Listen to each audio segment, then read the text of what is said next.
তো এই ভিডিওটা আমি বিশেষ কারণে করছি, যেটা হচ্ছে যে যেহেতু আমি মেডিকেলের সাথে যুক্ত, সেই জন্য সবাই জানো যে আমাকে দিয়ে যেসব পেশেন্টের নাম লেখা হোক, তাতে যে কারণেই হোক, ডাক্তারের কাছে হোক কিংবা ইউএসজি হোক কিংবা যে কোনো কারণেই হোক, কিংবা যারা ব্লাড কালেকশনের জন্য আমাকে দুদিন আগের থেকে ফোন করছো, তারা প্লিজ আমাকে যেদিন তোমরা করাতে চাইবে সেদিন সকালে একবার মনে করে দিও। কারণ সিরিয়াসলি বলছি, আমার মনে থাকে না। হয়তো তোমরা আগের দিন আমাকে ফোন করে নাম লিখতে বলছো, হ্যাঁ আমি হয়তো তার পরের দিন তোমাদেরকে বলছি, কিন্তু প্লিজ সকালে একবার ফোন করে আমার কাছ থেকে কনফার্ম হয়ে নিও নাম লেখা হয়েছে কি হয়নি, কিংবা ব্লাড কালেকশনের জন্য আমি যাবো কি যাবো না। আমি কনফার্ম বলছি, আমি যাবো, আমার মনে থাকে। তবুও তোমরা সকালে উঠে আমাকে আবার ফোন করে নিও। এটা হলো একটা ব্যাপার। আর ডাক্তার দেখানোর জন্য যারা ফোন করছো, হয়তো সকালে ফোন করে দিচ্ছ, আমি ভুলে যাচ্ছি, হ্যাঁ তো আমি নাম সঙ্গে সঙ্গেই লিখিয়ে দিই।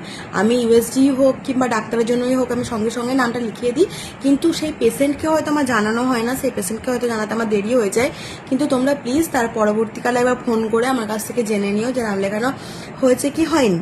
আর একটা কথা, যেটা হচ্ছে যারা আমার কাছ থেকে হলটার মনিটরিং করাও, তারা হয়তো কি করো বলো তো, তোমরা হচ্ছে যেসব পেশেন্টরা হয়তো দুদিন পরে করবে, তারা না দুদিন আগের থেকে আমাকে নামটা লিখিয়ে দাও, জাস্ট নামটা লিখিয়ে ছেড়ে দাও। তো প্লিজ এটা করো না, কারণ নাম লিখিয়ে শুধুমাত্র নাম লিখিয়ে দিলে আমার মনে থাকে না।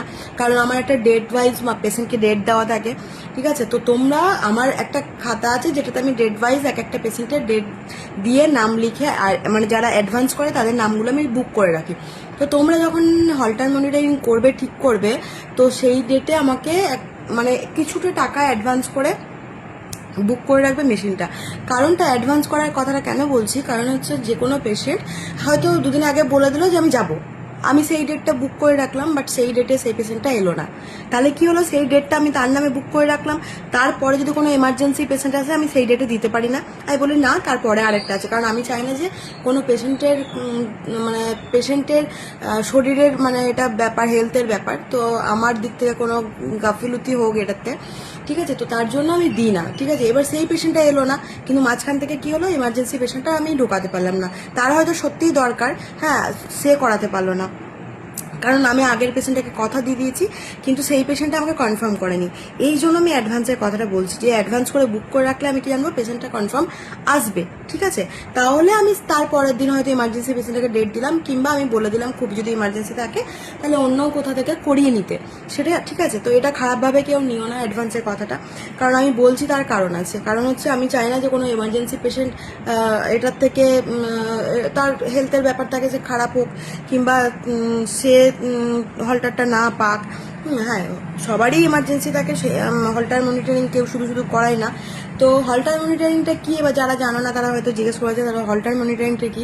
হলটার মনিটরিং হচ্ছে যে কোনো পেশেন্টের হার্টের কোনো সমস্যা হলে সব ডাক্তারই এটা করতে দেয়, মানে ইসিজিতে যেটা ধরা পড়ে না, সেটা হলটার মনিটরিংয়ে ধরা পড়ে। তো এটা অনেক ডাক্তার আছেন, যারা ডাক্তাররা আছেন তারা করাতে দেয়।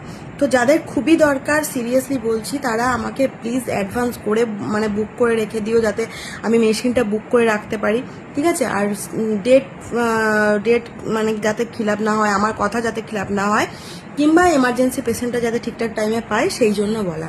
তো চলো, এটা যেন মনে রাখো, আর এইটুকুই বলার ছিল। Thank you.